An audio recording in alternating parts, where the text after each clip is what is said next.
पटपटगंज मनीष सिसोदिया का छोड़कर जंगपुरा जाना, मुसलमानों की शरण में जाके लेट जाना कि मुसलमान बचा लो मेरे को, ये बताता है कि पैनिक है। 1 महीना पहले संजय सिंह सोनिया गांधी के पैरों में बैठ के नारे लगा रहा था संसद में। ये आप दिल्ली की जनता को इतना मूर्ख समझते हो? बड़े सिंपल सी बात है। संदीप दीक्षित ने केजरीवाल के ऊपर केस करने की धमकी दी। केजरीवाल का वकील बनेगा कांग्रेस का अभिषेक मनु सिंह भी, है ना। सारे वकील कांग्रेसी खड़े हो रहे हैं। तो कौन किससे मिला हुआ है ये तो तथ्य है ना, सामने दिख रहे हैं। केजरीवाल के दामाद है रोहिंग्या, मुसलमान घुसपैठिया आएगा तो किसको वोट देगा? भाजपा को वोट देगा? नहीं देगा ना। तो इसका मतलब तो भाजपा का तो कोई राजनीतिक हित नहीं है ना इनको लाने में। नीचे एक पूरा सिस्टम खाली इन्हीं के लिए बैठा हुआ है कि रोहिंग्या और बांग्लादेशी घुसपैठियों को लाओ, बसाओ, वोटर बनाओ और इसी से अपनी सरकारें चलाओ।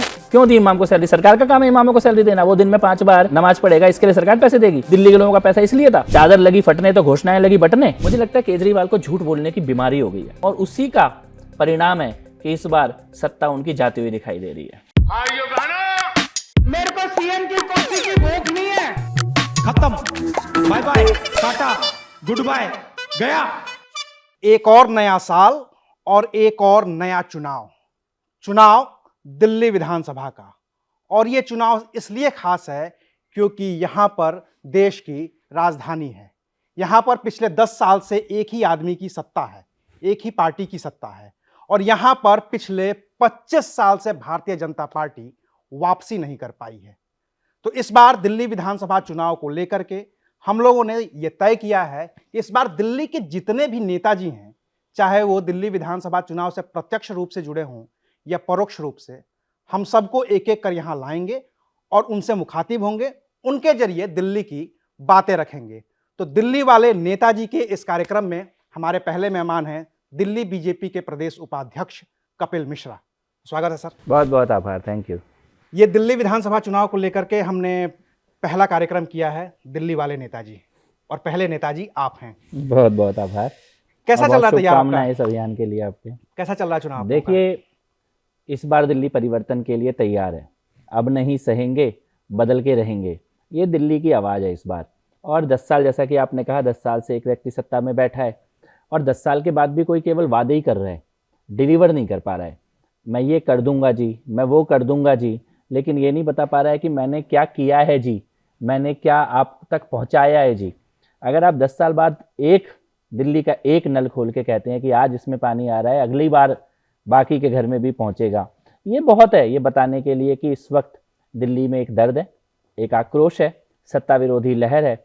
और हम लोग इस बार सत्ता परिवर्तन का संकल्प लेकर, हवा साफ हो, पानी पीने योग्य हो, सड़कें अच्छी बनी हुई हो, यमुना प्रवाह हो, यमुना में छठ की पूजा यमुना के तट पर हो पाए, ये कुछ बेसिक चीजें हैं दिल्ली की, और ये बेसिक चीजें हर दिल्ली वाला डिजर्व करता है। कपिल जी, अरविंद केजरीवाल तो आपके पुराने मित्र रहे हैं, आपकी पुरानी पार्टी भी रही है, और जब मैं अरविंद केजरीवाल के खिलाफ उठती आवाज़ों को देखता हूं तो सबसे जो मुखर आवाज़ होती है वो कपिल मिश्रा की होती है। ये व्यक्तिगत तौर पे है या पार्टी की विचारधारा के तौर पे है? नहीं, व्यक्तिगत तो कैसे होगा। व्यक्तिगत तो खाली इतना ही है कि अगर हमारे से एक गलती से विषबेल लग गई है, उसमें खाद पानी दे दिया है, तो उसको उखाड़ने का भी हमारा धर्म बनता है। तो और लोगों से ज़्यादा हमारा ये कर्तव्य है कि हम इस विषबेल को दिल्ली से मुक्त कराने के लिए, क्योंकि इसको उगाने के पाप में हमारा हाथ लगा था। तो मानते हैं इस बात को कि गलती हो गई?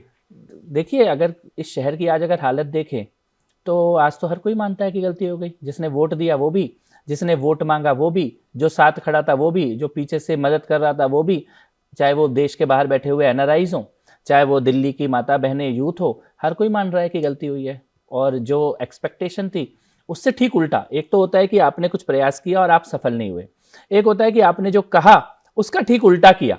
जिसका एक छोटा सा एग्जाम्पल मैं आपको देता हूँ। अभी पिछले हफ्ते हुआ, अरविंद केजरीवाल शरद पवार के घर गए ये कहने के लिए कि कांग्रेस हम पे आरोप लगा रही है।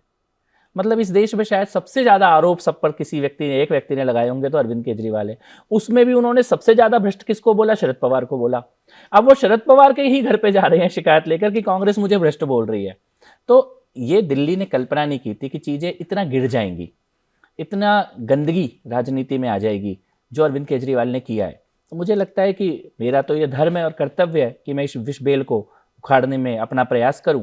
और ये हर व्यक्ति का संकल्प भी है इस वक्त दिल्ली में, क्योंकि पीड़ा तो है, गलती तो हुई है, लोगों से गलती हो गई है। इस गलती को सुधारने की जो मजबूत कोशिश है भारतीय जनता पार्टी की तरफ से होती नहीं दिख रही है फिलहाल।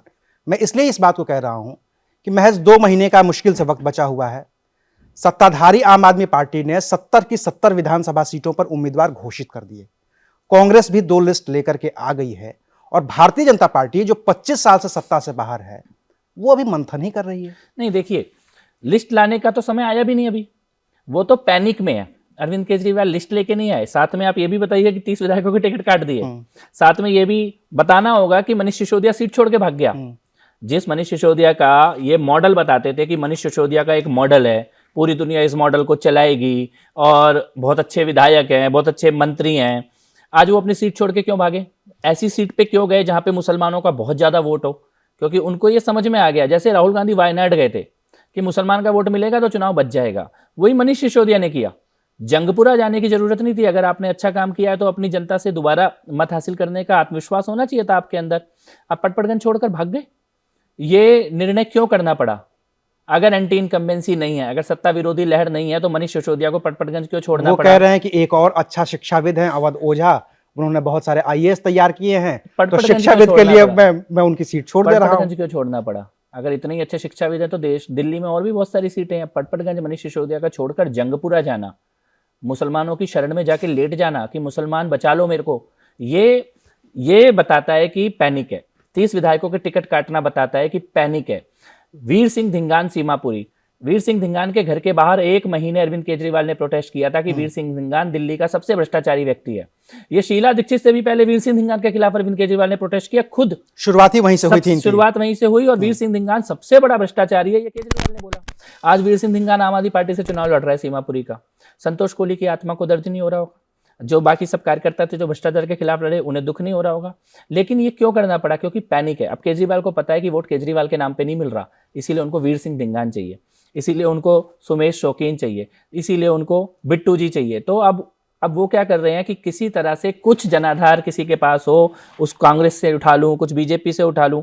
मैं ये नहीं कह रहा कि राजनीति में ऐसा होता नहीं, लेकिन केजरीवाल वीर सिंह धिंगान को सीमापुरी का टिकट दे, इससे बड़ा यू टर्न राजनीति में नहीं हो सकता। और ये बताता है कि पैनिक है, घबराहट है, और वो घबराहट उनके चेहरे पे भी दिख रही है। आप तो कैमरे की दुनिया के हो, उनका कैमरा बोल रहा है कि केजरीवाल डरा हुआ है। लेकिन राजनीति में तो ये सब स्वाभाविक है ना। आप लोगों ने भी तो, ये सारी पार्टियां यही काम करती हैं। मैं तो आपसे समय के हिसाब से सारे लोग यू टर्न ले लेते हैं। तो इसका मतलब समय बदल गया ना।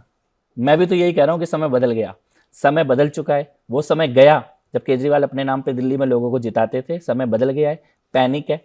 30 विधायकों के टिकट कट चुके हैं, सिसोदिया सीट छोड़ के भाग गए हैं। और इसके अलावा केजरीवाल नई दिल्ली को लेकर रोज प्रेस कॉन्फ्रेंस कर रहे हैं। आपने पिछले 10 साल में केजरीवाल के मुंह से नई दिल्ली विधानसभा का नाम नहीं सुना होगा। सुबह उठ के 10-10 ट्वीट केवल नई दिल्ली विधानसभा के लिए कर रहे हैं कि नई दिल्ली में ये हो गया, नई दिल्ली में वो हो गया, नई दिल्ली में तो चुनाव ही खराब होने वाला है, नई दिल्ली में तो वोट काट दिए गए हैं, नई दिल्ली में तो पैसा। ये पैनिक नहीं है? आप 10 साल से वहां के विधायक हैं और दिल्ली के मुख्यमंत्री हैं, आपको इतना कॉन्फिडेंस नहीं है कि आप नई दिल्ली जीतोगे? आप दिन में 20-20 बार प्रवेश वर्मा को गाली देते हुए ट्वीट कर रहे हो। इसका मतलब तो कुर्सी के सारे पाए हिले हुए हैं। अब हिलेंगे ही ना। आप और कांग्रेस तो मिल गए हैं, वो कह रहे हैं। देखिए, एक बात बताइए, लोकसभा चुनाव किन 2 पार्टियों ने साथ में लड़ा था? किन 2 पार्टियों ने साथ में लड़ा? कांग्रेस और आम आदमी पार्टी ने। अरविंद केजरीवाल ने किस पार्टी को वोट दिया था लोकसभा चुनाव में? अब तो ये तो वही बता पाएंगे, लेकिन हाँ, प्रत्याशी कांग्रेस का था तो उसी को दिया होगा। या तो भाजपा को दिया होगा, वो तो नहीं होगा प्रत्याशी। और राहुल गांधी ने किसको वोट दिया था? इनको दिया होगा, क्योंकि नई दिल्ली में आम आदमी पार्टी चुनाव लड़ रही थी और जहां पर केजरीवाल का वोट है वहां पे कांग्रेस चुनाव। लोकसभा में आपने कांग्रेस को वोट दिया है, राहुल गांधी ने आम आदमी पार्टी को वोट दिया है, साथ में तुमने चुनाव लड़ा है, एक सरकार साथ में बना चुके हो। ये जनता को आप इतना मूर्ख समझते हो? आप बोल रहे हो भारतीय जनता पार्टी और कांग्रेस मिले, इतना मूर्ख समझते हो आप जनता को? अभी तो आप कांग्रेस के प्रत्याशी दिल्ली के मुख्यमंत्री की गाड़ी में बैठ के वोट मांग रहे थे, अभी 4 महीने पहले। और अभी 1 महीना पहले संजय सिंह सोनिया गांधी के पैरों में बैठ के नारे लगा रहा था संसद में। सोनिया गांधी कुर्सी में बैठी थी, संजय सिंह नीचे पैरों में बैठा हुआ था। ये आप दिल्ली की जनता को इतना मूर्ख समझते हो? एक साथ आप चुनाव लड़ रहे हो, एक साथ आप सरकार बना रहे हो, एक दूसरे के प्रत्याशियों का आप प्रचार कर रहे हो, और अभी चुनाव आया तो आप बोल रहे हो ये दोनों मिल गए, ये दोनों तो। और लड़ कौन रहा है वहां से तुम्हारे सामने? संदीप दीक्षित। और तुम अभी लोकसभा चुनाव में अपने घर में तुम लंच कर रहे थे। आज आपकी क्योंकि हालत खराब है तो आप ये सोच रहे हो दिल्ली की जनता को कोई भी कहानी बोल दोगे, कुछ भी झूठ बोल दोगे। क्यों नहीं हो सकता? आप लोग भी तो मिल सकते हैं थोड़ा सा अंदर से। आज तक, अभी तक इनको हटाने के लिए मैं आपसे ये कह रहा हूं, अभी तक कौन मिला हुआ? ऑन रिकॉर्ड बात करते हैं ना, तथ्यों पे, कल्पनाओं पे क्यों बात करें? चुनाव किसने साथ लड़ा लोकसभा का? चुनाव तो इन्हीं लोगों ने लड़ा साथ में। सरकार पहले किन 2 पार्टियों के साथ में बनी है दिल्ली में? हाँ, पहला वाला तो इन्होंने ही बनाया था। साथ तो भारतीय जनता पार्टी का और कांग्रेस का तो ये कल्पना है ना, लेकिन यथार्थ तो ये है कि आप अभी 6 महीने पहले एक दूसरे का चुनाव प्रचार कर रहे थे। आज आप कह रहे हो वो उनसे मिल गया, वो उनसे मिल गया, तो संभावनाएं तो यही है ना कि ये आपका फिक्स मैच था। और अभी भी बड़े सिंपल सी बात है, संदीप दीक्षित ने केजरीवाल के ऊपर केस करने की धमकी दी। केजरीवाल का वकील बनेगा कांग्रेस का अभिषेक मनु सिंह भी, है ना। अभी तक केजरीवाल के सारे वकील कांग्रेसी खड़े हो रहे हैं। तो कौन किससे मिला हुआ है, ये तो तथ्य है ना, सामने दिख रहे हैं। मुझे लगता है केजरीवाल को झूठ बोलने की बीमारी हो गई है। उन्हें लगता है मैं कुछ भी झूठ बोलूंगा और मीडिया तो दिखाई देगा और जनता तक बात जाएगी नहीं जाएगी, जैसे भी जाएगी, लेकिन सुबह उठो और झूठ बोलो। तो ये पैनिक और झूठ, इसका कॉकटेल अरविंद केजरीवाल राजनीति में लेके आए हैं और उसी का परिणाम है कि इस बार सत्ता उनकी जाती हुई दिखाई दे रही है। आपकी जितनी भी बातें होती हैं उसमें एंटी मुस्लिम एलिमेंट कुछ ज्यादा दिखता है कि आप मुस्लिमों को लेकर के थोड़ा ज्यादा आक्रामक होते नहीं, हैं। आप बताइए, जैसे कि एक उदाहरण दीजिए एंटी मुस्लिम जैसे एक उदाहरण तो 2020 वाला ही है, क्या, जो पब्लिकली एक देश के गद्दारों को उसमें बोला तो गया आप था गद्दार क्यों किसको मान रहे हो? मैं तो आप ही के जरिए जानना नहीं, चाहता मैंने हूं। तो मैंने अगर देखिए, एक उदाहरण में दे रहा हूं आपको, और भी दे रहा हूं। अविनाश जी, हाँ। ये बात स्पष्ट होनी चाहिए। हाँ।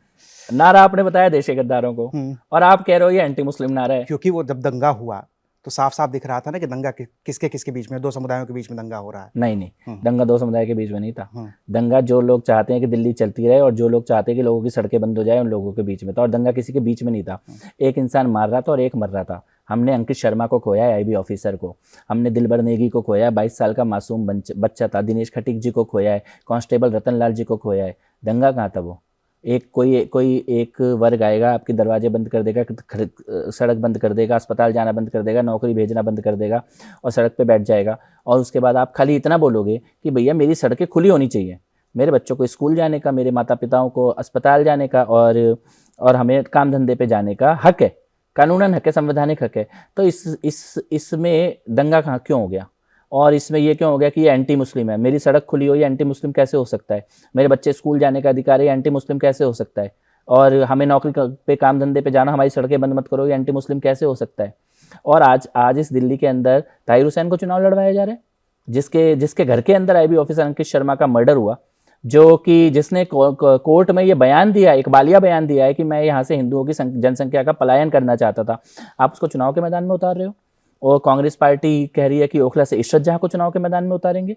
ये आप हत्यारों को, दंगाइयों को सामने से उतारोगे और कोई किसी पीड़ित के घर पे जाके मलहम लगाएगा।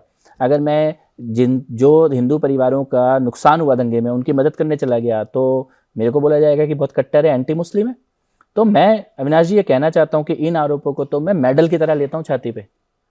जितने ऐसे आरोप लगेंगे वो यहाँ मेडल हैं और गर्व है। 2 मेडल हो सकते हैं ना, प्रो हिंदू और एंटी मुस्लिम, ये दोनों अलग अलग चीजें। तो मैं तो आपसे कह ही रहा हूँ, मैंने जो बातें करी उसमें आप बताओ, अगर मैंने बोला कि मेरी सड़क खुली होनी चाहिए, इसमें कौन सा मेडल मिलना चाहिए?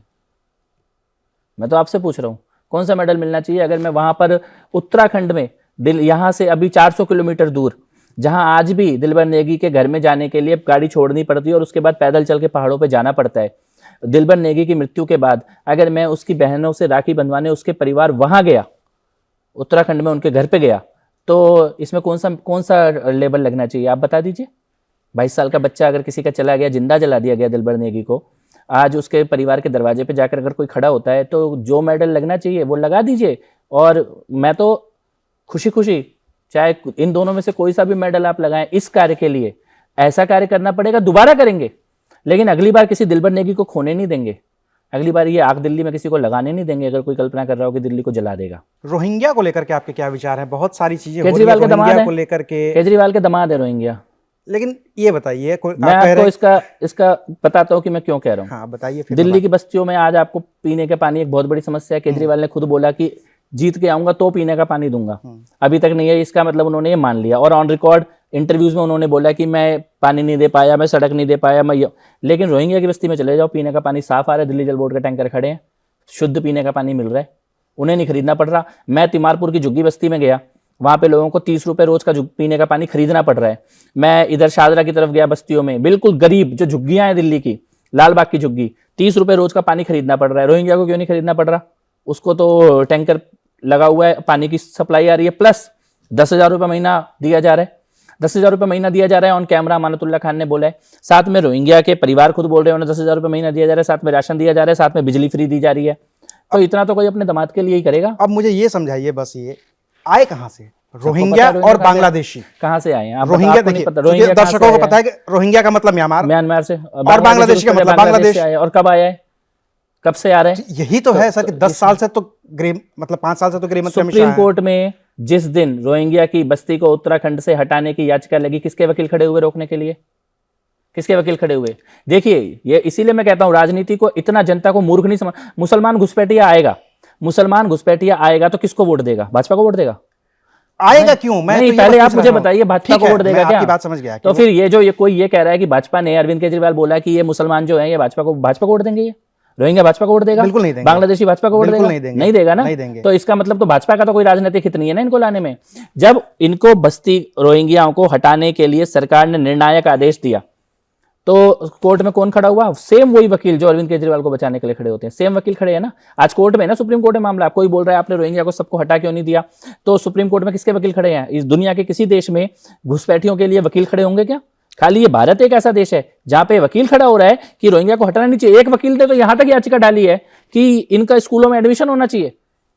मैं आपकी बात समझ गया कि अपने तो वोट वो बैंक आज की तक पॉलिटिक्स अगर- के लिए, तो बिल्कुल, और और वो वोट अगर बैंक की पॉलिटिक्स के लिए, चलिए आपके आरोप मान लेता हूं कि और आम इनका आदमी आधार पार्टी कार्ड एंट्री करते ही, बंगाल में किसकी सरकार है, एंट्री करते ही कौन वहां पर आधार कार्ड बना रहा है, कैसे वोट बन रहा है? आप ये कहते हैं कि सरकार है तो ये होने ही नहीं चाहिए थे। मैं ये कह रहा हूं सरकार के नीचे एक पूरा सिस्टम ये सुनिश्चित करने के लिए बैठा हुआ है कि ये होने चाहिए थे। जम्मू कैसे पहुंच गए, हिमाचल कैसे पहुंच गए, उत्तराखंड के पहाड़ों में कैसे पहुंच गए, केरल में, कर्नाटक में, बेंगलोर में रोहिंग्या पहुंच गए। सरकार उन्हें हटा रही है, पकड़े भी जा रहे हैं आतंकवादी, लेकिन कोई ये आंख मूंद ले कि भाई साहब सरकार के होते हुए तो पहुंचने नहीं चाहिए थे, और ये बोले ही नहीं कि नीचे एक पूरा सिस्टम खाली इन्हीं के लिए बैठा हुआ है कि रोहिंग्या और बांग्लादेशी घुसपैठियों को लाओ, बसाओ, वोटर बनाओ और इसी से अपनी सरकारें चलाओ। अब इसमें दो चीजें हैं, जैसे एक होते हैं टेररिस्ट के 2 हैं, 4 हैं, 10 हैं, इनको चुन चुन के निकालना, पकड़ना बहुत मुश्किल काम है। अगर वोट बैंक की पॉलिटिक्स ही है तो रोहिंग्या और बांग्लादेश शरणार्थियों की आबादी बहुत बड़ी है।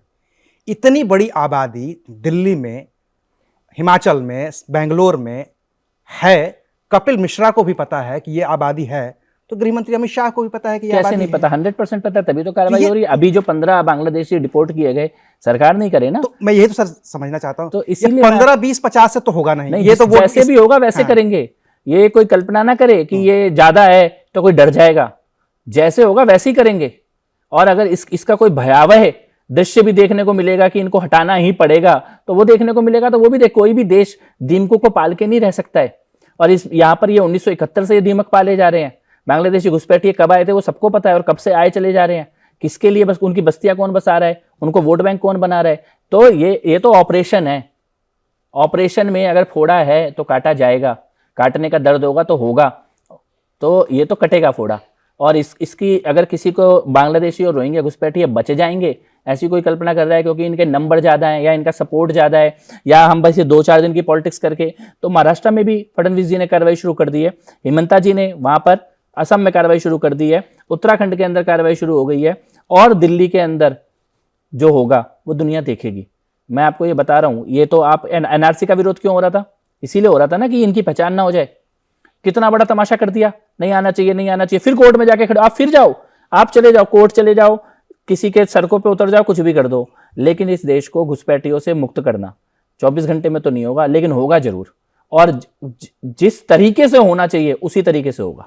एनआरसी तो आसान जरिया था, क्यों नहीं लागू कर पा रहे हैं नहीं, आप बताइए ना, सुप्रीम कोर्ट में कौन खड़ा हुआ है एनआरसी के खिलाफ? लागू क्यों नहीं कर पा रहे? असम में लागू हुआ, उसके बाद सुप्रीम कोर्ट में याचिका गई, उसके बाद असम वाली दोबारा- तो सबसे बड़ा मुसीबत है कि असम वाला जो लागू हुआ एनआरसी, नेशनल रजिस्टर सिटीजनशिप, उसमें बहुत सारे ऐसे नाम थे जो वाकई भारतीय थे, लेकिन नहीं, कोई ऐसा कोई नाम नहीं था कि भारतीय थे। हिंदू उसका तो एक थे। बितंडा बनाने की कोशिश की गई। ऐसा कोई नाम नहीं था जो भारतीय था। बांग्लादेश से आए हुए हिंदू और बांग्लादेश से आए हुए मुसलमान घुसपैठिए, उसके ऊपर उसमें, और उसके बाद वो मामला कोर्ट में गया है, और उसके बाद ऑन रिकॉर्ड इसी क्रोनोलॉजी देश के गृह मंत्री ने बताई है, सीएए आएगा, सीएए आ गया। लोग कहते थे सीएए लागू नहीं होगा, सीएए लागू हो गया। आज इस बार दिल्ली के चुनाव में हिंदू शरणार्थी पहली बार एज ए वोटर वोट करने जा रहे हैं। ये भी एक ऐतिहासिक पक्ष है। और सीए के बाद एनआरसी आएगा, और उसके बाद एनआरसी भी लागू होगा। ये और उसके बाद एक घुसपैठियों को चुनकर भगाया जाएगा, डिपोर्टेशन कैंप में डाला जाएगा। ये इसी सीक्वेंस में ये काम होंगे, और इसको कोई राजनीति रोक नहीं पाएगी। और अगर कोई सोचता है कि कोर्टों से इसको रुकवा लेंगे, तो आप डिले तो करवा सकते हो पर रुकवा नहीं सकते। एक आसान जरिया तो ये भी हो सकता है ना कपिल जी, कि बांग्लादेशी और रोहिंग्या जिनका आपको पता है उनके नाम ठीक उसी तरीके से वोटर लिस्ट में कटवा दिए जाए जिस तरीके के आरोप अरविंद केजरीवाल लगा रहे हैं कि आप उनके नहीं, वोटरों अरविंद के नाम केजरीवाल कटवा के रहे हैं। आरोप में कोई दम है क्या? अरविंद केजरीवाल आरोप नहीं लगा रहा, अरविंद केजरीवाल डरा हुआ है, चुनाव से हारने का बहाना ढूंढ रहे हैं कि हार गए क्योंकि वोट कट गए थे। ये टिपिकल है आजकल के विपक्ष में, जब हारते हैं तो इलेक्शन कमीशन ने हरा दिया, ईवीएम ने हरा दिया, वोट कटवा दिए। अब वो कह रहे हैं नहीं, दिल्ली में ही वोट कट गए। तो आपकी अपनी विधानसभा है, आप वहां के मुख्यमंत्री हो, आपको डर क्या लग रहा है? जो आप रोज सुबह उठ के बोल रहे हो वोट कट गए, वोट कट गए, किसका वोट कटा है दिखाओ। संजय सिंह ने एक प्रेस कॉन्फ्रेंस करी, झूठी साबित हुई। अपनी पत्नी के नाम पे झूठ बोल रहे हैं संजय सिंह। वो बोल रहे हैं कि मेरी पत्नी का वोट काटने की साजिश हो रही है, और एफिडेविट, उनकी पत्नी का एफिडेविट बोल रहा है कि वो सुल्तानपुर की वोटर है। तो आप ये बताओ अविनाश जी, इतना बड़ा झूठ कभी देखा होगा किसी व्यक्ति को? अच्छा, आपके पहले तो आपने बोला पूर्वांचल के वोट कट रहे हैं, आपको कोई सबूत नहीं मिला तो आपने अपने ही घर का सबूत ला दिया कि मेरी पत्नी का ही वोट काटा जा रहा है। और उसके बाद आपकी पत्नी का एफिडेविट है जिसमें वो कह रही है वो सुल्तानपुर की वोटर है, वोटर आईडी और वो जो क्रमांक होता है वो भी लिखा हुआ है एफिडेविट के अंदर। तो एक आदमी जो अपनी पत्नी के बारे में झूठ बोल रहा है, दूसरा आदमी जो अपने बच्चों की झूठी कसम खा के बैठा हुआ है, इन दोनों के किस बात पे भरोसा करेंगे? मैं आपको बताता हूं, दिल्ली में केवल एक मुद्दा है, ना ये वोटर मुद्दा है कट रहे हैं कि नहीं कट रहे, ना ये सब जो फर्जी केजरीवाल रोज सुबह बैठ के बोलते हैं कि ये कर दिया बीजेपी ने, कांग्रेस, ये कोई मुद्दा नहीं है। केवल एक मुद्दा है, हमारी सड़कें टूटी हुई हैं और इतनी खराब सड़कें हैं कि अब शर्म आने लगी है इसको राजधानी कहने में। ये सड़कें पहले नोएडा से कंपेयर करो, गुड़गांव से कंपेयर करो, फरीदाबाद से कंपेयर करो, दिल्ली उससे बेहतर होती थी। आज दिल्ली की सड़कें खराब हैं, हमारे घरों में पानी गंदा आ रहा है, ये दिल्ली का मुद्दा है। यमुना में छठ की पूजा नहीं हो पा रही है, काली यमुना बह रही है, ये दिल्ली का मुद्दा है। छोटे छोटे बच्चों को सांस की प्रॉब्लम हो रही है, हवा पॉल्यूटेड है, ये दिल्ली का मुद्दा है। दिल्ली में अस्थायी कर्मचारियों के साथ धोखा हुआ, उनकी नौकरियां पक्की करने की बात की गई, पक्की नहीं की गई, ये दिल्ली का मुद्दा है। आंगनबाड़ी महिलाओं के साथ धोखा हुआ, ये दिल्ली का मुद्दा है। ऑटो रिक्शा वालों के साथ जो वादे किए गए वो नहीं पूरे किए गए, ये दिल्ली का मुद्दा है। यूथ को वाईफाई देने का और 2 लाख नौकरी हर साल देने का वादा किया गया, पूरा नहीं किया गया, ये दिल्ली का मुद्दा है। इन्हीं मुद्दों पर चुनाव होगा। कोई भी सोचे ये वोटर कुछ भी बोले, हम तो सड़क पे, पानी पे, हवा पे, यमुना पे, टेम्परेरी कर्मचारियों पे, झूठे वादों पे, इस मुद्दे पे दिल्ली की जनता के बीच में है। और इसीलिए ये जो पैनिक दिखाई दे रहा है, मुद्दों को बदलने की कोशिश दिखाई दे रही है, खाली इसीलिए है क्योंकि इन मुद्दों पे कोई जवाब नहीं है केजरीवाल के पास। हिंदुत्व कोई मुद्दा नहीं है इस बार आप लोगों के लिए? देखिए, हिंदू एक है तभी तो पुजारियों के लिए घोषणा की गई। जब तक हिंदू एक नहीं था तब तक तो मुल्ला मौलानाओं को पैसे दिए जा रहे थे। 10 साल अल्लाह अल्लाह, चुनाव आए तो राम लल्ला। 10 साल आपने किसको पैसा दिया? अरविंद केजरीवाल की सरकार ही थी ना दिल्ली में। तो अरविंद केजरीवाल की इसी सरकार में इमाम कह रहे हैं कि हमारी सैलरी नहीं मिली। लेकिन इमाम को सैलरी दी ना, और नहीं मिली तो आज की बात है, 10 साल तो दी ना। क्यों दी? क्यों दी इमाम को सैलरी? सरकार का काम है इमामों को सैलरी देना। वो दिन में 5 बार नमाज पढ़ेगा, इसके लिए सरकार पैसे देगी। वो वहां पे मदरसा, इसके लिए सरकार, दिल्ली के लोगों का पैसा इसलिए था कि आपने ये 18,000 रुपए मुल्ला मौलानाओं को दे दिए। और अब जब आपको पता लग गया हिंदू एक हो गया तो आप कह रहे हो अब मैं ग्रंथी को भी दूंगा, पुजारी को भी दूंगा। तो आज भी तो आपकी सरकार है, दे दो। मैं तो ये कहता हूं, आपने जो पुजारियों के लिए घोषणा की है, पहली बात तो जितनी तारीख से मुल्लों को मिल रही थी, मुल्लानाओं को मिल रही थी, इमामों को मिल रही थी, उतनी तारीख से दो आप पुजारियों को। इसका तो स्वागत करना चाहिए था। नहीं, स्वागत तो जब करें जब पैसा मिले। और मिलेगा तो स्वागत करेंगे इसका कि मिलेगा तो जब इमामों को दिया, देखिए अब पुजारियों को पहले मिलना चाहिए था, पुजारियों को, इमामों से। 10 साल इमामों को दिया गया है, किसी पुजारी को पूछा नहीं। जब पुजारी केजरीवाल के दरवाजे पे गए उनको भगा दिया गया, दरवाजे से मिलने से मना कर दिया गया। पंडितों की हत्या जो कश्मीर में हुई उसका दिल्ली की विधानसभा में मजाक उड़ाया गया। राम जी का मंदिर नहीं बनना चाहिए, ऑन रिकॉर्ड अरविंद केजरीवाल ने बोला कि मेरी नानी कहती है कि इस मंदिर में कोई पूजा करने। आपने दिल्ली के पुजारियों को इतना मूर्ख समझा हुआ है कि वो ये नहीं जानते कि आज जब चादर लगी फटने तो घोषणाएं लगी बटने। अभी आपको याद आ रहा है दिल्ली में पुजारी भी थे। 10 साल आपको नहीं पता था दिल्ली में पुजारी हैं। सबको पता है कि हिंदू एक हो गया है। तो अब आप पैनिक में हो, अब आप पैनिक में आप घोषणाएं कर रहे हो। मैं अब भी कहता हूं सरकार तो आज भी है ना, दे दो पैसा। किस चीज का वेट है कि मैं चुनाव के बाद दूंगा? आज दो, कम से कम 2 किस्तें पुजारियों के बैंक अकाउंट में डाल दो चुनाव से पहले, तब तो मैं मानूंगा कि मन में जो भी है उसकी कोई विश्वसनीयता है या सच बोल रहे हो, वरना सफेद झूठ है। आप चाहते हैं कि आचार संहिता लागू नहीं हुई है तो अभी तो घोषणा ये कर ही सकते हैं, सरकार दे भी है, सकते हैं। सरकार है, दे देना महिलाओं के खातों में और पुजारियों के खातों में 2 किस्तें डाल दे। भाई महाराष्ट्र में हमारी सरकार थी, हमने घोषणा ये नहीं करी कि चुनाव के बाद लाडली योजना लाएगी, चुनाव से पहले वहां पे दिया। मध्य प्रदेश में हमारी सरकार थी, हमने ये नहीं कहा कि चुनाव के बाद शिवराज सिंह चौहान पैसे देंगे, चुनाव से पहले खातों में पैसे आए। प्रधानमंत्री नरेंद्र मोदी, चुनाव से पहले किसानों के खातों में 2 किस्तें गई। जिसकी सरकार होती है वो जब सरकार बनेगी तब मैं दूंगा ऐसी घोषणाएं नहीं करता है। आज सरकार दे दो ना, किसने रोका है? 2 किस्तें पुजारियों के खातों में दे दो और 2 किस्तें महिलाओं के खातों में दे दो। आज दे दो, आज अरविंद केजरीवाल ये 2 किस्तें पुजारियों के और महिलाओं के खाते में दे दे। मैं कह रहा हूं कि हम अरविंद केजरीवाल के लिए बोलेंगे कि हाँ ठीक है, इसको एक बार वोट दे दो। झूठ क्यों बोल रहे हो दिल्ली की जनता से? महिलाओं को आपने कैबिनेट में प्रस्ताव पास किया 1,000 रुपए का, और बाहर आके प्रेस कॉन्फ्रेंस कर रहे हो 2,100 रुपए की। और पंजाब में आपने यही घोषणा 3 साल पहले की थी, आज तक 1 रुपया दिया किसी को? 3 साल पहले। पंजाब में तो कोई मोदी भी नहीं रोक रहा, एलजी भी नहीं रोक रहा, पूरी सरकार तुम्हारी है। पंजाब में क्यों नहीं मिल रहा महिलाओं के खातों में? एक पैसा नहीं आया। पंजाब में ग्रंथी नहीं है गुरुद्वारों में, उनसे ज्यादा कहां होंगे? तो वहां किसी ग्रंथी को पैसा दिया क्या? आप यहां पे कह रहे हो मैं ग्रंथी को पैसा दूंगा, पंजाब में तो तुम्हारी सरकार है। इसका मतलब आप झूठ बोल रहे हो, सफेद झूठ दिल्ली की जनता की आंखों में आंख डाल के बोल रहे हो, और आप सोचते हो ये झूठ बिक जाएगा। मैं तो आज आपके चैनल पे ऑन रिकॉर्ड कह रहा हूं, चुनाव से पहले पुजारियों के खातों में 2 किस्तें और महिलाओं के खातों में 2 किस्तें केजरीवाल डाल दे, हम मान लेंगे वो सच बोल रहे हैं। फिर आप स्वागत करेंगे उनकी योजना का? 100% स्वागत करेंगे। आपके चैनल पे ऑन रिकॉर्ड बोल रहा हूं, मैं स्वागत करूंगा। डाल दे 2 किस्तें महिलाओं के खातों में। अगर केजरीवाल जी आज देख रहे सरकार हैं है तो ना, भाई देख लें। आज ही सरकार है, सरकार कल नहीं आएगी। सरकार आज है, कल तो जाएगी। आज आप पैसा दीजिए, वरना ये सब ढकोसला है, ये झूठा वादा है, ये पैनिक रिएक्शन है। हारते हुए देखकर आप कुछ भी गिमिक, रोज सुबह उठ के कुछ भी झूठ बोलो। दिल्ली के ऑटो वालों ने तो सरकार बनाई थी ना, सबसे पहले टोपी आम आदमी पार्टी की पहनी तो दिल्ली के ऑटो वालों ने पहनी। आज आप के लिए भी योजना उन्होंने लॉन्च आज की है। 10 साल बाद आप कह रहे हो कि मैं तुमको ये दूंगा वो दूंगा, दिया क्या ये क्यों नहीं बता रहे? एक रिपोर्ट कार्ड दे दे, 10 साल में ऑटो वाले के लिए क्या किया। एक आदमी जो आम आदमी पार्टी की टोपी पहन के ऑटो चलाता था और दुनिया को बोलता था केजरीवाल को वोट दो, उसको क्या मिला 10 साल में? केजरीवाल तो शीश महल में बैठ गया, लेकिन ऑटो वाले को क्या मिला? उस ऑटो वाले के लिए आपने एक चवन्नी का काम नहीं किया। 10 साल बाद भी आप एक झूठा वादा उस ऑटो वाले को दे रहे हो, और आपको लगता है दिल्ली के ऑटो वाले इतने मूर्ख हैं? एक ऑटो वाला गाली दे रहा है इस वक्त। जिस दिन केजरीवाल ने घोषणा की, अगले दिन 2000 ऑटो वाले भारतीय जनता पार्टी के दफ्तर में आए कि अब तक तो हम स्टैंड नहीं ले रहे थे, लेकिन इतना झूठ बोलने के बाद अब नहीं छोड़ेंगे इसको हम। तो ये केजरीवाल का पैनिक रिएक्शन है। हर एक किसी को रोज सुबह उठ के आप कोई भी घोषणा कर दो, सरकार आपकी ये घोषणाएं मत करो, डिलीवर करो। और उससे भी बड़ी बात मैं कहता हूं, दिल्ली के बेसिक पे बात करो। आप तो कहते थे आप IIT से पढ़े लिखे हो, ऑफिसर रहे हो, पढ़ा लिखा आदमी मुख्यमंत्री बनेगा तो ये कर देगा वो कर देगा। यमुना क्यों नहीं साफ हुई? सड़कें कैसे ठीक नहीं हुई? इतना पढ़ा लिखा आदमी था कि सड़कें ठीक करना नहीं जानता था। पानी कैसे गंदा आ रहा है? दिल्ली राजधानी में आप पानी साफ नहीं दे पा रहे हो। ये ऐसी लानत है ये तथाकथित। क्यों नहीं साफ हो पा रहा है पानी? आप तो जल विभाग में मंत्री भी रहे हैं, खुद आप मंत्री रहे हैं। नियत खराब आपने देखा है, उसी मुद्दे पे आपने जिस दिन मैंने सरकार छोड़ी उस दिन दिल्ली जल बोर्ड 176 करोड़ के प्रॉफिट में था। अरविंद केजरीवाल का स्टेटमेंट है। आज दिल्ली जल बोर्ड 8,000 करोड़ रुपए के लॉस में है। कैसे चला गया लॉस में? एक ऐसी बॉडी, देखिए दिल्ली जल बोर्ड तो स्वायत्त है, ऑटोनॉमस पार्टी है, उसके ऊपर तो LG भी नहीं है। एक CEO अपॉइंट होता है और उसका हेड मुख्यमंत्री खुद होता है, और एक वाइस चेयरमैन होता है। फंड दिल्ली विधानसभा पूरा का पूरा एलोकेट करती है। वो घाटे में कैसे चला गया? घाटे में जा ही नहीं सकती जो बॉडी। दिल्ली जल बोर्ड जब दिल्ली का ये घोटालों का चरम काल जिसको हम मानते थे, कॉमनवेल्थ घोटाला वगैरह, तब भी घाटे पे नहीं गया। DTC आज घाटे में चली गई, दिल्ली जल बोर्ड घाटे कैसे चला गया घाटे में? इसका मतलब आपने वो पैसा कहीं इधर से उधर किया है। आप ऑडिट से क्यों बच रहे हो? आप CAG की रिपोर्ट को असेंबली में टेबल करने से क्यों बच रहे हो? ये केजरीवाल CAG के नाम पर राजनीति करता था, CAG की रिपोर्ट असेंबली में रखने से क्यों बच रहे हैं? रख दे CAG की रिपोर्ट असेंबली में। हम तो कब से डिमांड कर रहे हैं। LG ने लेटर लिखा है कि विधानसभा का सत्र बुला के CAG की रिपोर्ट टेबल कर दो। क्यों नहीं कर रहे? क्यों नहीं कर रहे? आपको क्या डर लग रहा है CAG की रिपोर्ट? क्योंकि उसमें पता लग जाएगा कि जल बोर्ड के साथ आपने क्या किया, DTC के साथ आपने क्या किया।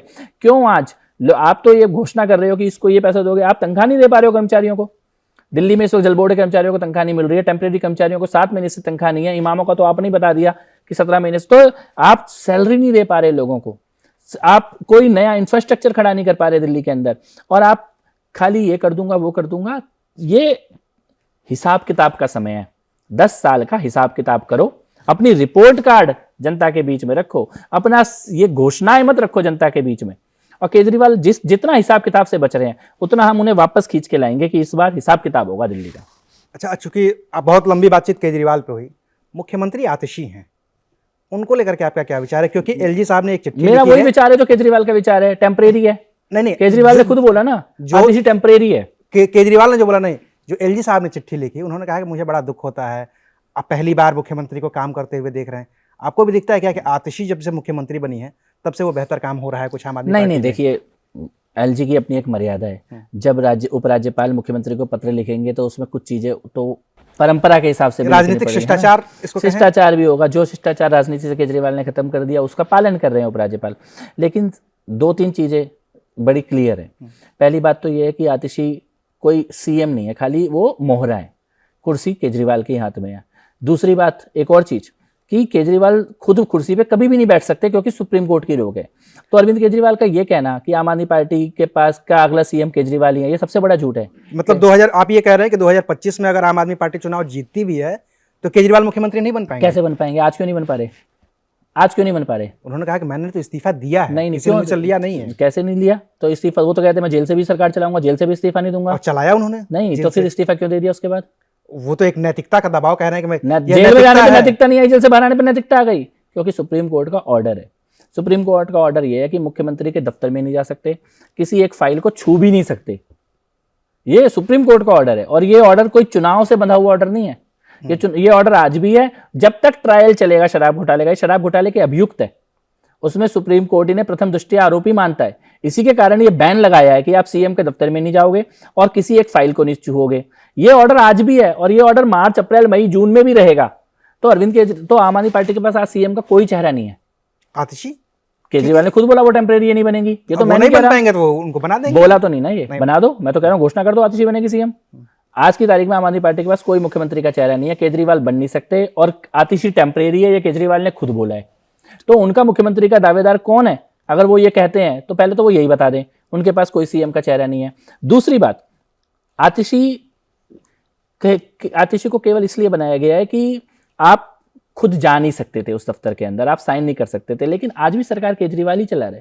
ऐसा नहीं कोई बोलेगा कि आतिशी ने कोई ज्यादा काम कर दिया। आतिशी तो कालका जी की जनता से जाके पूछ लो। मैं तो कहता हूँ आप कैमरा लेके चलो, मैं साथ में चलता हूँ, कालका जी के लोगों से पूछ लो आतिशी ने क्या काम किया है।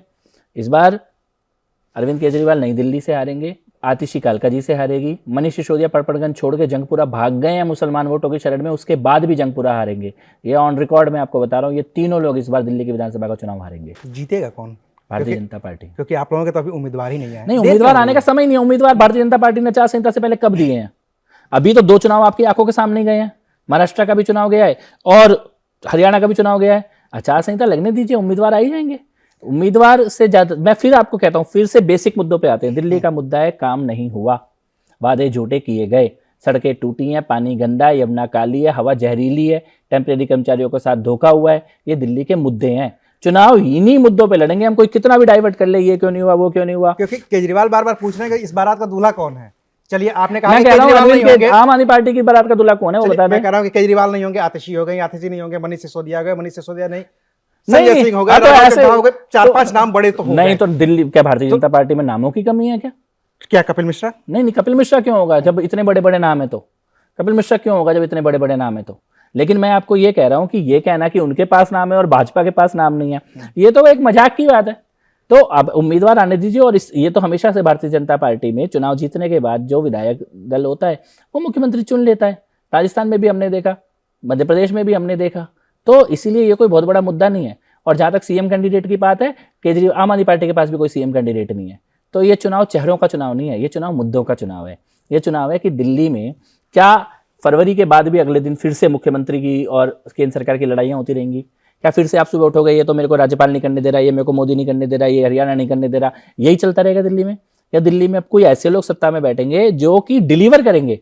ये रोज रोज का लड़ाई झगड़ा बंद होना चाहिए। आप तो आज बोल रहे हो मैं ये दूंगा, कल बोलोगे मेरे को एलजी ने करने नहीं दिया। तो केवल एलजी ने आपको शीश महल बनाने दिया और कुछ नहीं करने दिया एलजी ने। रोक तो देते ही है ना आप लोग। नहीं, कहते कहाँ हैं, रोक दिया? केजरीवाल कैसे कहते बन हैं कि गया? हम जितनी योजनाएं लागू करते हैं या घोषणाएं करते हैं तो फिर आप क्या, ही तो लोग फिर लागू- केजरीवाल ये बोले कि 10 साल में कुछ नहीं हुआ? केजरीवाल ये बोले कि 10 साल में कुछ नहीं हुआ, एलजी ने रोक दिया, क्या ये बोलेंगे ऑन रिकॉर्ड?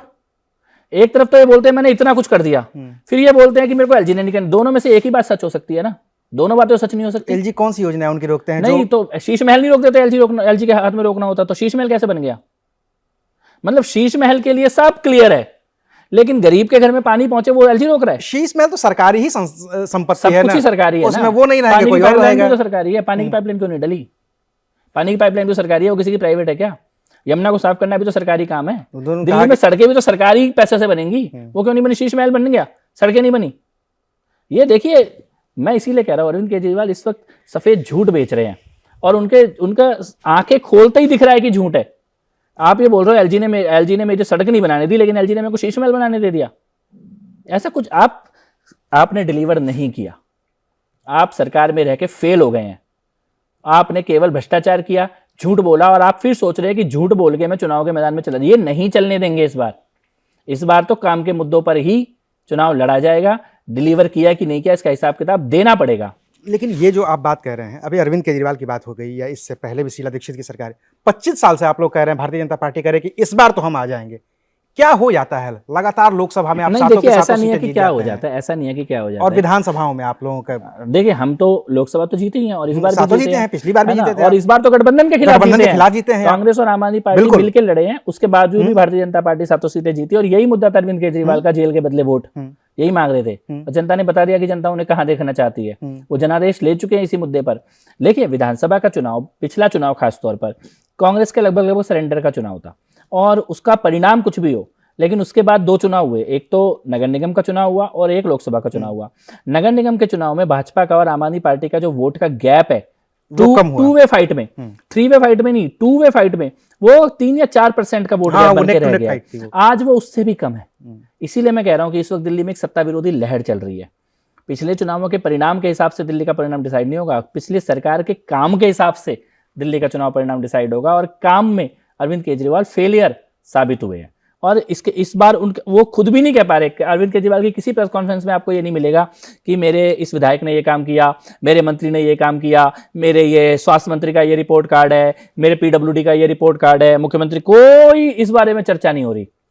उनके पास कोई रिपोर्ट कार्ड नहीं है देने के लिए, उनके पास कोई हिसाब किताब नहीं है देने के लिए। ध्यान भटकाने की कोशिश कर रहे हैं और ध्यान हम भटकने नहीं देंगे। हम वापस सड़क पे, पानी पे, यमुना पे, हवा पे इस चुनाव को बार बार लेके आएंगे, वो कितना भी भटका ले। अच्छा, एक आखिरी सवाल, कांग्रेस को लेकर के आप क्या सोचते हैं? आपकी सबसे बड़ी राइवल कांग्रेस रही है, भारतीय जनता पार्टी की सबसे बड़ी राइवल कांग्रेस दिल्ली में कहाँ स्टैंड करती है? आप तो लगातार क्षेत्र में घूम रहे हैं, लोगों से मिलते जुलते भी होंगे, नहीं देखिए, आपकी भी बात होगी, केजरीवाल की बात होगी, इसमें कांग्रेस कहीं मैं नजर तो आती है हैरान आपको? हूँ, मैं तो हैरान हूँ कांग्रेस की दुर्गति देखकर। अपने 15 साल इस शहर में सरकार चलाई कांग्रेस ने, लेकिन कांग्रेस का एक मंत्री भी ऐसा नहीं है कि लोग उसको ये भी बोले कि भाई पार्टी छोड़, तूने तो हमारा काम किया, हम तेरे को वोट देंगे। भाई 10-10 साल, 15-15 साल उनके मंत्री रहे दिल्ली में, मुख्यमंत्री रहे, लेकिन कोई व्यक्ति दिल्ली में, मेरे को कोई एक कॉन्स्टिट्यूएंसी ऐसी नहीं मिलती जहां से कम उनके व्यक्ति ही चुनाव जीत रहे हो। चलो पार्टी चुनाव हार जाए, कम से कम किसी व्यक्ति ने इतना तो काम किया हो कि लोग उसके नाम पर ही वोट दे दें कि भाई साहब आप 15 साल हमारे मंत्री रहे, आपने हमारे इलाके में काम किया, दिल्ली में कुछ भी हो लेकिन आपने मेरा काम किया था, मैं आपको वोट दूंगा। ऐसा भी नहीं हो रहा कांग्रेस के साथ। तो इससे बड़ी दुर्गति क्या होगी कि कोई पर्सनल क्रेडिबिलिटी किसी व्यक्ति की नहीं बची है, पार्टी का कोई जनाधार नहीं बचा है। आप इशरत जहां को, राहुल गांधी कह रहे हैं इशरत जहां को चुनाव के मैदान में लाएंगे, इशरत जहां के वो रूमर्स उठ रहे हैं कांग्रेस की मीटिंग से, लीक हो रही है खबरें कि राहुल गांधी इशरत जहां के, ये तो कहा जा रहा है कि लीक हो भी नहीं रही है, आप ही लोग उड़ा दे रहे हैं ये बात। नहीं, हम क्यों उड़ाएंगे, हम क्यों उड़ाएंगे? इशरत जहां के आने या ना आने का कांग्रेस का वोट बैंक है, हमारा तो नहीं है। लेकिन अगर इस तरह की बातें हैं तो इसका मतलब आप दिल्ली को समझ ही नहीं पाए हैं। कोई ताहिर हुसैन के साथ खड़ा हो या शाहरुख पठान के साथ खड़ा हो या इशरत जहां के साथ खड़ा हो या मुसलमान वोट बैंक की राजनीति करे, ये एक तरह से दिल्ली के बहुसंख्यक हिंदू समाज के जख्मों पे नमक छिड़कने की बात होगी। आज कांग्रेस अगर उस डायरेक्शन में इस राजनीति को ले जाना चाहती है तो लेके जाए, लेकिन इसका कांग्रेस की दुर्गति, इससे भी ज्यादा दुर्गति कांग्रेस की होगी अगर कांग्रेस ने, राहुल गांधी ने इशरत जहां जैसों को चुनाव के मैदान में उतारा। दिल्ली की राजनीति में कांग्रेस का मेरे को कोई अस्तित्व कहीं दिखाई नहीं देता है। केजरीवाल कोशिश कर रहे हैं कि बार बार संदीप दीक्षित का नाम लेके, कांग्रेस के लोगों का नाम लेके कांग्रेस को जिंदा करें, क्योंकि अल्टीमेटली दोनों एक ही हैं।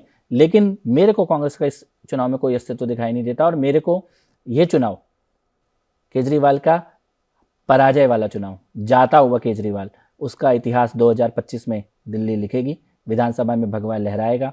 जिस विधानसभा में कश्मीरी पंडितों के नरसंहार का मजाक उड़ाया गया, वहां जय जय श्री राम के नारे गूंजेंगे फरवरी में। ये होता हुआ सामने दिखाई दे रहा है। इसी संकल्प के साथ हम लोग मैदान में उतरे हुए हैं। आप किस विधानसभा से चुनाव लड़ रहे हैं? देखिए, पार्टी की घोषणा होने दीजिए, क्योंकि मेरे को नहीं लगता कि कैमरे पे कोई भी ऐसा चीज कहनी चाहिए जो कि आधिकारिक रूप से घोषित नहीं हुई है।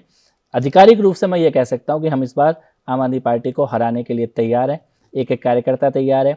ग्राउंड पे हमारी मीटिंगें, हमारी नुक्कड़ सभाएं, हमारी ड्राइंग रूम मीटिंग्स, उसका जो रिस्पॉन्स आ रहा है वो एक्स्ट्रा ऑर्डिनरी है। जनता के अंदर जो आक्रोश है, केजरीवाल की खुद की सभाओं में आपने देखा होगा कि जो लोग आ रहे हैं वो उल्टा ही बोल के जा रहे हैं कि काम नहीं हुआ, पानी नहीं आ रहा।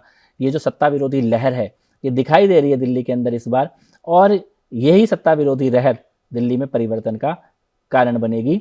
लोग बोल रहे हैं कि बहाना नहीं, बदलाव चाहिए, भाजपा की सरकार चाहिए। चलिए, इसी नोट पे ये पूरी बातचीत को हम खत्म करते हैं। दिल्ली वाले नेताजी के पहले एपिसोड में हम बात कर रहे थे दिल्ली बीजेपी के प्रदेश उपाध्यक्ष कपिल मिश्रा से, जिनका दावा है कि भले ही 10 साल से अरविंद केजरीवाल की सत्ता हो, लेकिन इस बार बदलाव होकर रहेगा और भारतीय जनता पार्टी 2025 के विधानसभा चुनाव में जीत दर्ज करने जा रही है। शुक्रिया, आप देख रहे थे एबीपी लाइव।